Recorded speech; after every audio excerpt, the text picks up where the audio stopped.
Shabbat Shalom. If you've seen the musical Safs, and if you haven't, I recommend that you do, you may have noticed that in the playbill, under the listing of the musical numbers, Pirkei Avot is quoted. Shana Taub, the writer and lead actress of the show, chose to show how her Jewish values are intertwined with the theme of the musical. The musical takes us on a journey of how women finally got the right to vote. But one of the themes that she chooses to highlight is how the leadership of the suffrage movement is passed from one generation to the next. It begins with Alice Paul, played by Shana Taub, as the bright young up-and-comer, forcefully taking the leadership of the movement. And in the final song, she reflects on how the movement is being pulled away from her, much as she pulled it away from the generation before. The quote that she puts in the playbill, "You are not obligated to complete the task, but neither are you free to abandon it." This quote is often used in social justice circles to remind us that even if we can't complete our goals, we also can't turn away from the struggle. But it is also a reminder that leadership must be passed from each generation to the next, willingly or unwillingly.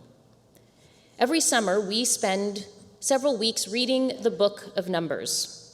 We're traipsing through the desert, and it's fitting if you've been outside lately.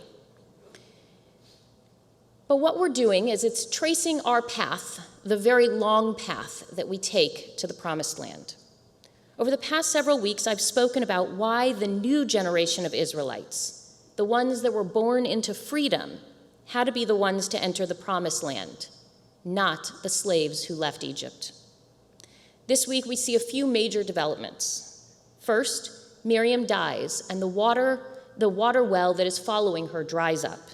Thus, the people are thirsty, and they complain.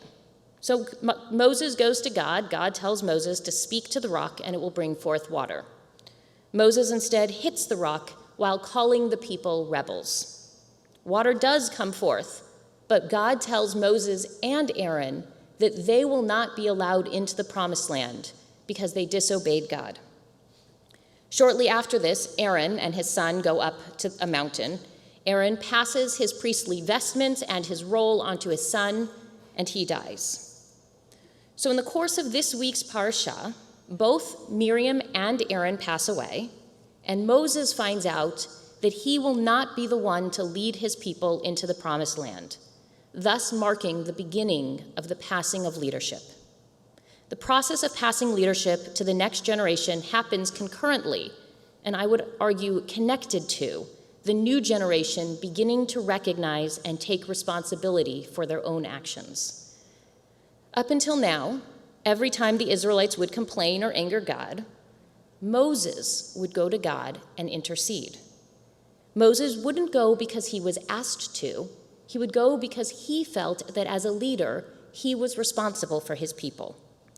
But this week, the Israelites are back up to their usual antics of complaining. God gets angry and sends serpents to kill the people with their snake bites. But then something different happens. In chapter 21, verse 7, it says, "The people came to Moses and said, 'We have sinned against Adonai and against you. Intercede with Adonai and take away the serpents from us.' Moses intercedes, and all is well." While this passage seems similar to all of the ones before it, this is the first time that the Israelites themselves acknowledged their role in making God angry. In the past, they either didn't address it at all or passed it off as they did with the golden calf. But the people come to Moses and say, "We have sinned." And in fact, the word that they use is chet, the same word that we talk about on Yom Kippur. The meaning of the word is missing the mark. The best analogy is, think of archery. When you shoot the arrow and it doesn't quite hit the bullseye, you've missed the mark. It doesn't presuppose negative intentions, just an action that doesn't turn out the way we hoped it would. But just as we are asked at Yom Kippur to think about how our actions may or may not have turned out as expected and make amends even if it was unintentional, so too do the Israelites recognize their misstep and own up to it.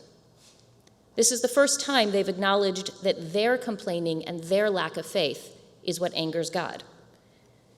Sure, in the past, each time they're caught in a plague or in a problem, they promise to do better, and they really try. After the golden calf, they immediately bring all of their donations to build the Mishkan. But each time, it's Moses that sticks his neck out for the people. This time, we realize our misstep. We apologize and try to do better.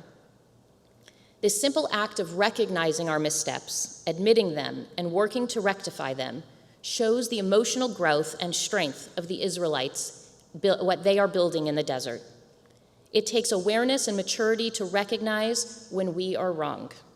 This is a vital skill that the Israelites will need as they enter the Promised Land. I would argue that it is no coincidence that just as the Israelites take this emotional step forward, we see the leaders of yesterday taking a step back. We see both Miriam and Aaron gone, and Moses is left to lead. And he knows that the full mantle of leadership will need to be passed on before his people enter the Promised Land. As much as Moses may want to be the person leading them into the Promised Land, he knows that for them to enter the next phase of their development, he must find a leader to take them to that next step. He is a bridge from slavery to freedom. But only one of their own can be the leader that will lead them into that next step and all of the new challenges that they will face in a new setting. The journey is not over, and the leadership of Moses, Miriam, and Aaron will never be forgotten. But in order to move on, they need to find a leader with a different set of skills for a different set of challenges. But isn't that ultimately our own job, to train the next generation to lead after us? Whether it's raising children who are in turn able to raise up their own families, or cultivating the next generation of leadership in our organizations and our communities. Our future is only as strong as those who follow us. If we don't teach the next generation how to lead, and then step aside and allow them to spread their wings, then progress will be halted with us. Shabbat Shalom.